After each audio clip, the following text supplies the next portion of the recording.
It is another beautiful day in Ohio, and it is back-to-back time. This is my 2023.5 KTM 450 Factory Edition. It's all stock, except for my favorite set of cone valves, the older cone valves. I've had these on probably for 4 years now. I've moved them on 450s, 49 fork springs, and then it's got the stock rear shock, but Brad at Rideworks put a bladder kit in it, and he revalved it, and I wanted more comfort, a little more GNCC, slow vet guy that just likes plush, and he nailed it. This is the classic kind of state-of-the-art 450, and over here we got the brand new Stark Varg, thanks to my friends at Pony Power Sports. This bike, what can I say? It's all stock. It's a Varg. It's electric. It is so cool. It has a lot of power. You can dial it, you can tune it exactly the way you want it, but back-to-backs are a fun way to compare bikes and see how they feel. So I'm going to do the first one here just on the old school GP track. Dry, dusty, slippery, tricky, but you can really feel stuff. It's perfect for that. KTM has made this 60 horsepower at the rear wheel 450 Factory Edition super easy to ride. This engine is wonderful. You can modulate the throttle, and you got the white map for a little more comfort, and you got the green map when you're feeling aggressive, or if it's disc up. I use them both. And it'll rev out, keep making power. Man, that shock on these little chop is really good. Internal combustion engine, old school, right? So easy to ride. Listen to the torque.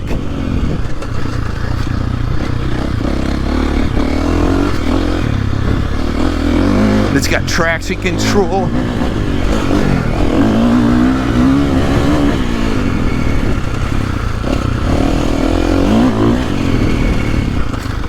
Clutch pull is easy, Brembo brakes are strong.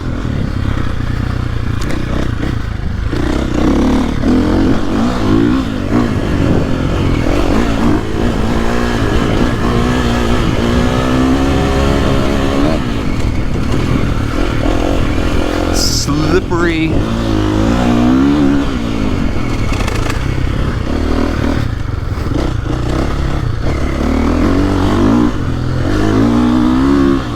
Bike's got about a little under 6 hours, so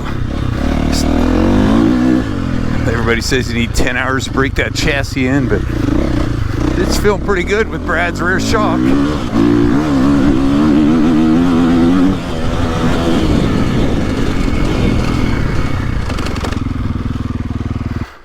All right, 2087.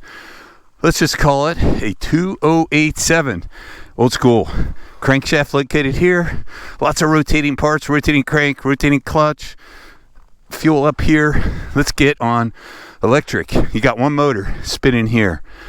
Nothing rotating up here. And that spinning motor's right in the middle. Inertia. This has got some mass in that. This is probably 25 pounds heavier. This bike, 255, 260. That one's probably 235, 238. Maybe 240 with some gas. All right, I'm in map 4. 2087. Let's see. I got it set at 45 horsepower because it is slippery today.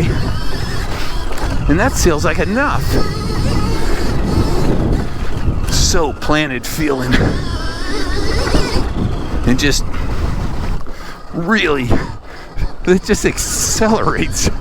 Even at just 45. The trick is, you can't think just about the power. It's got so much more torque. Now, yesterday at Briarcliff, I like 50. My son liked 60. And the one thing that stands out on these bikes is the cornering. Man, the front end and the tire grip, even in these conditions. Just the tire, this feels so it's connected. The KYB, I've opened up the clickers a little bit to soften it up for this chop, but it was really good at Briarcliff on the jumps. And I have a video below, I think, in my, send a link to that, but there's that instant acceleration.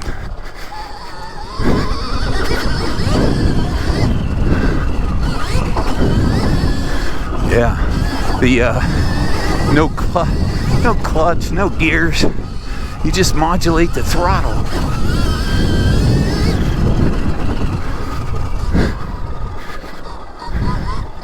We'll do a back-to-back in the woods loop too for fun. Man, GoPro does not capture just how hard this thing accelerates. You just roll that throttle in the corners, it just goes.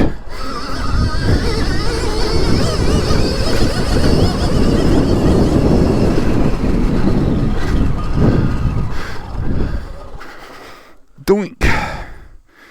208.79. Okay, 2871, 2879. That was at 0.8 of a second. Anyhow, they're within 1/10 of a second. But electric, again, change of directions, agility, one little motor rotating here. You just move. Of course, you got some mass. You feel it when you go to stop, but boy, laying it in the corners, it's awesome. Classic internal combustion engine, still super fun. Brad really dialed the rear shock in this. These are my favorite set of cone valves. Stock stuff is pretty good. I rode my son's stock one yesterday at Briarcliff. It was actually pretty good. It works well, but I like this. It's on another level. Fun to do back-to-backs. Two crazy bikes. 2 thumbs up.